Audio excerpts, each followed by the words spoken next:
نحمده ونصلي على رسوله الكريم اما بعد فاعوذ بالله من الشيطان الرجيم بسم الله الرحمن الرحيم يا أيها الذين آمنوا ادخلوا في السلم كافة ولا تتبعوا خطوات الشيطان إنه لكم عدو مبين۔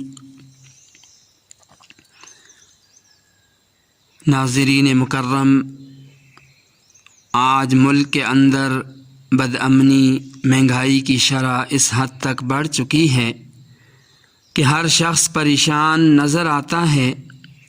کسی بھی مجلس میں شرکت کریں تو وہاں ہر کوئی اپنی عقل فہم کے لحاظ سے بدامنی، مہنگائی کے اسباب اور وجوہات پر تبصرہ کرتا ہوا نظر آتا ہے۔ لیکن عجیب بات یہ سامنے آتی ہے کہ عام طور پر اس بدامنی، مہنگائی کی ظاہری وجوہات اور ظاہری اسباب پر تو تجزیہ نگار تبصرے فرما رہے ہوتے ہیں، لیکن اس کی اصل وجوہات اور حقیقی اسباب کی طرف عموماً کوئی توجہ نہیں دی جاتی۔ جب ملکی اور معاشی مسائل کے حل کے لیے کسی بھی سمجھدار کی بات کو غور سے سنا جاتا ہے تو پھر کیا وجہ ہے کہ ان موجودہ پریشان کن حالات اور ان موجودہ پریشان کن اہم مسائل کے حل کے لیے اس دنیا کی سب سے سمجھدار، عقل مند، صادق و امین آقا دو جہاں احمد مجتبی محمد مصطفیٰ صلی اللہ علیہ وسلم کی بات کی طرف کیوں توجہ نہیں دی جاتی کہ اس مبارک ہستی نے ہمارے ان مسائل کی کیا وجوہات اور اسباب بیان فرمائی ہیں۔ اور یہ بھی ایک حقیقت ہے کہ جو اسباب، جو وجوہات نبی پاک صلی اللہ علیہ وسلم نے بیان فرمائی ہیں، ہمارے مسائل کی حقیقی وجوہات اور حقیقی اسباب وہی ہیں۔ اس بات کو حقیقی جاننا ہمارے ایمان کا لازمی حصہ ہے، ہمارے ایمان کا جز ہے۔ باقی اپنی عقل و فہم سے جو اسباب بیان کیے جاتے ہیں وہ سارے کے سارے ظاہری ہیں، نہ کہ اصلی اور حقیقی۔ چنانچہ جب تک اصل بیماری کی تشخیص نہ ہو جائے اس وقت تک علاج کارگر، مفید ثابت نہیں ہو سکتا۔ شریعت کی نظر میں بدامنی، مہنگائی کی اصل وجوہات، اسباب کیا ہیں؟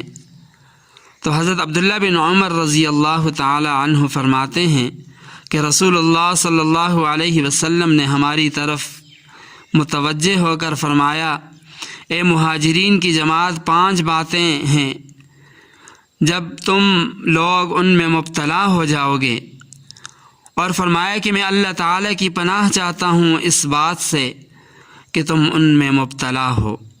وہ 5 باتیں کیا ہیں؟ تو فرمایا پہلی بات یہ ہے کہ جب کسی قوم میں اعلانیہ فحش، فسق و فجور، بدکاری، فحاشی اور عریانی ہونے لگ جائے تو ان میں طاعون اور ایسی بیماریاں پھوٹ پڑتی ہیں جو ان سے پہلے لوگوں میں نہیں تھیں۔ دوسری بات فرمایا جب لوگ ناپ تول میں کمی کرنے لگ جاتے ہیں تو قحط سالی، معاشی تنگی اور اپنے حکمرانوں کے ظلم و ستم کا شکار ہو جاتے ہیں۔ تیسری بات جب لوگ اپنے مالوں کی زکوٰۃ ادا نہیں کرتے تو اللہ تعالیٰ آسمان سے بارش روک دیتے ہیں۔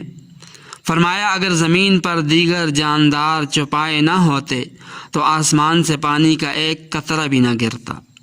چوتھی بات فرمایا جب لوگ اللہ اور اس کے رسول کے ساتھ کیے گئے عہد و پیمان کو توڑ دیتے ہیں تو اللہ تعالیٰ ان پر ان کے علاوہ لوگوں میں سے کسی دشمن کو مسلط کر دیتے ہیں، جو کچھ ان کے پاس ہوتا ہے وہ چھین لیتا ہے۔ اور 5ویں بات فرمایا جب ان کے حکمران اللہ تعالیٰ کی کتاب، مقدس کتاب کے مطابق فیصلے نہیں کرتے اور اللہ تعالیٰ نے جو کچھ نازل کیا اس کو اختیار نہیں کرتے تو اللہ تعالیٰ ان میں پھوٹ ڈال دیتے ہیں، اختلاف اور انتشار ڈال دیتے ہیں۔ ناظرین مکرم، یہ ہیں آج ہماری تمام تر مشکلات کے اور اس مہنگائی کے اصل اسباب جن کی طرف ذرا بھی توجہ نہیں دی جاتی۔ آج ہمارے معاشرے میں اعلانیہ گناہوں کی بھرمار ہے، ہر طرف غیبت ہے، جھوٹ ہے، دھوکہ دیا جاتا ہے، شلوار ٹخنوں سے نیچے لٹکانے کا رواج ہے، خواتین میں پردے نام کی کوئی چیز نہیں، فحاشی اور یعنی تنگ لباس، چست لباس پہننے کا رواج ہے۔ یہ چیزیں اپنے عروج پر پہنچ چکی ہیں۔ کتنے لوگ ہیں جو ان باتوں کی طرف توجہ دیتے ہیں؟ آج کتنے دکاندار ایسے ہیں جو ناپ تول میں کمی نہیں کرتے، چیزوں میں ملاوٹ نہیں کرتے یا ملاوٹ والی چیزیں وہ نہیں بیچتے۔ آج کتنے لوگ ہیں جو اپنے مالوں کا صحیح حساب لگا کر ان کی زکوٰۃ ادا کرتے ہیں۔ آج کتنے لوگ ہیں جو اللہ اور اس کے رسول صلی اللہ علیہ وسلم کے ساتھ کیے گئے عہد نہیں توڑتے۔ اور آج ہماری عدالتوں میں کتنے مقدمات ہیں جن کے فیصلے قرآن و سنت کے مطابق ہوتے ہیں؟ کچھ بھی نہیں۔ تو جب تک یہ چیزیں ہمارے اندر رہیں گی، یہ مشکلات بھی باقی رہیں گی، یہ بدامنی اور مہنگائی کا طوفان بھی باقی رہے گا۔ امام احمد بن حنبل رحمہ اللہ نے حضرت وہب رحمہ اللہ سے ان کے حوالے سے یہ نقل کیا ہے کہ اللہ تعالیٰ نے بنی اسرائیل سے فرمایا، جب میری اطاعت کی جاتی ہے تو میں راضی ہوتا ہوں، اور جب میں راضی ہوتا ہوں تو میں برکت عطا کرتا ہوں، اور میری برکت کی کوئی انتہا نہیں ہوتی، اور جب میری نافرمانی کی جاتی ہے تو میں غضبناک ہوتا ہوں، میں لعنت کرتا ہوں، اور میری لعنت کا اثر 7 پشتوں تک رہتا ہے۔ ناظرین مکرم، آج اگر ہم چاہتے ہیں کہ ہمارے معاشرے میں معاشی اعتبار سے تنگی نہ ہو، مشکلات نہ ہوں، پریشانیوں کا ہمیں سامنا نہ کرنا پڑے، یہ مہنگائی کا طوفان ختم ہو، تو اس کا حل شریعت میں بہت واضح انداز میں بیان کر دیا۔ اس بات کو سمجھنے سے پہلے حضرت مولانا یوسف کاندلوی رحمہ اللہ کا ایک ملفوظ سمجھ لیں تاکہ بات آسانی سے سمجھ میں آ جائے۔ حضرت مولانا یوسف کاندلوی رحمہ اللہ کے زمانے کا واقعہ ہے کہ ان کے زمانے میں مہنگائی بہت زیادہ بڑھ گئی۔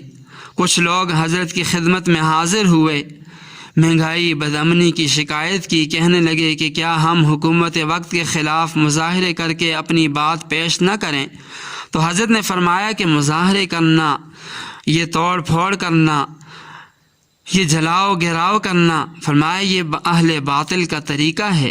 پھر حضرت نے لوگوں کو سمجھایا، فرمایا دیکھو انسان اور چیزیں، فرمایا یہ دونوں اللہ تعالیٰ کے نزدیک ترازو کے 2 پلڑوں کی طرح ہیں۔ جب انسان کی قدر و قیمت اللہ تعالیٰ کے یہاں ایمان اور اعمال صالحہ کی وجہ سے بڑھ جاتی ہے تو چیزوں کی قیمت والا پلڑا خود بخود وہ ہلکا ہو کر اٹھ جاتا ہے اور مہنگائی میں کمی آ جاتی ہے۔ اور جب انسان کی قدر و قیمت اللہ تعالیٰ کے ہاں ان کے گناہوں، بدعمالیوں، نافرمانیوں، فسق و فجور کی کثرت کی وجہ سے کم ہو جاتی ہے تو چیزوں والا پلڑا وزنی ہو جاتا ہے اور چیزوں کی قیمتیں فرمایا بڑھ جاتی ہیں۔ لہٰذا تم پر ایمان اور اعمال صالحہ کی محنت ضروری ہے تاکہ اللہ تعالیٰ کے ہاں تمہاری قدر و قیمت بڑھ جائے اور چیزوں کی قیمتیں گر جائیں۔ پھر فرمایا کہ لوگ فقر سے ڈرتے ہیں، حالانکہ یہ شیطانی کام ہے، اس لیے کہ تم لوگ جانے انجانے میں شیطانی لشکر کے ایجنٹ مت بنو۔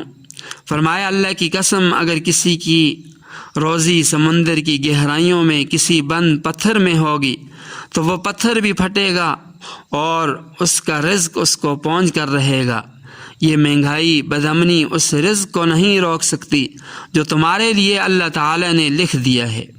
اس لیے سب سے پہلے ہمیں اللہ تعالیٰ سے اپنے معاملات کو سیدھا کرنے کی ضرورت ہے، فرائض و واجبات کا اہتمام کرنے کی ضرورت ہے، نبی پاک صلی اللہ علیہ وسلم کی سنتوں کے مطابق زندگی گزارنے کی ضرورت ہے۔ حرام اور جتنے بھی منکرات ہیں، جتنے بھی گناہ ہیں، فسق و فجور کے جتنے بھی کام ہیں، نافرمانی کے جتنے بھی کام ہیں، ان سے اپنے آپ کو بچانے کی ضرورت ہے۔ تو انشاءاللہ جب اللہ تعالیٰ سے معاملات ہمارے ٹھیک ہوں گے تو ہمارے حالات بھی درست ہو جائیں گے اور بالخصوص ایسے مواقع پر توبہ استغفار اجتماعی طور پر کسی ایک شخص کے لیے نہیں بلکہ اجتماعی طور پر تمام مسلمانوں کو توبہ استغفار اور دعاؤں کا اہتمام بھی کرنا چاہیے۔ حدیث پاک میں آتا ہے نبی پاک صلی اللہ علیہ وسلم کے پاس کچھ قیدی لائے گئے۔ ان قیدیوں میں سے ایک عورت بھی تھی جس کی چھاتیاں دودھ سے بھری ہوئی تھیں، وہ ادھر ادھر دوڑ رہی تھی۔ اسی دوران ایک بچہ اس کو قیدیوں میں ملا تو اس نے فوراً بچے کو اٹھا لیا اور اسے دودھ پلانے لگی۔ صحابہ کرام فرماتے ہیں کہ اللہ کے نبی صلی اللہ علیہ وسلم نے ہم سے پوچھا، سوال کیا کہ کیا تم خیال کر سکتے ہو کہ یہ عورت اپنے بچے کو آگ میں ڈال سکتی ہے؟ تو صحابہ کرام عرض کرتے ہیں کہ ہم نے عرض کیا کہ نہیں، جب تک اس کو قدرت ہوگی یہ اپنے بچے کو آگ میں نہیں پھینک سکتی۔ تو نبی پاک صلی اللہ علیہ وسلم نے اس پر فرمایا کہ اللہ تعالیٰ اپنے بندوں پر اس سے بھی زیادہ رحمان ہے، اس سے بھی زیادہ رحم کرنے والا ہے، مہربان ہے، جتنی یہ عورت اپنے بچے پر مہربان ہے۔ آپ نے دیکھا ہوگا کہ جب بچہ روتا ہے تو ماں سے یہ برداشت نہیں ہوتا، وہ اس کو اٹھاتی ہے، اس کی آنکھیں صاف کرتی ہے، اسے دلاسا دیتی ہے، پھر اس کی ہر فرمائش اور ہر ضرورت بھی پوری کرتی ہے۔ جب ایک بچہ رو دہو کر اپنی ماں سے سب کچھ منوا لیتا ہے تو اللہ تعالیٰ جو اپنے بندوں پر ماں سے کہیں زیادہ مہربان ہیں، اگر بندہ اپنے گناہوں، نافرمانیوں، فسق و فجور سے توبہ طائب ہو کر اللہ تعالیٰ کے حضور فریاد کرے تو وہ اپنے رب سے کیا کیا نہیں منوا سکتا۔ لیکن شرط یہ ہے کہ پہلے گناہوں اور نافرمانیوں کو تو چھوڑا جائے، پہلے فسق و فجور کے کام تو چھوڑے جائیں اور پھر اللہ تعالیٰ سے مانگا جائے تو اللہ تعالیٰ حالات کو بہتر کر دیں گے۔ اللہ تعالیٰ ہم سب کو سمجھنے کی اور عمل کرنے کی توفیق عطا فرمائے۔